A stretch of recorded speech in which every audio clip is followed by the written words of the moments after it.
vangin sa tua nun namin pe kansual na itleng fai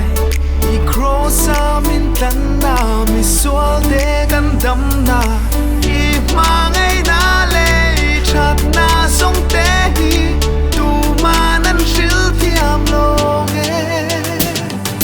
su su kan thu pui gar sa tuan kun thenga kan thu le ga tu su mi song song te shia tin he tan na thu hi shilin kan puang sel do min san dam na ro bui san chin hi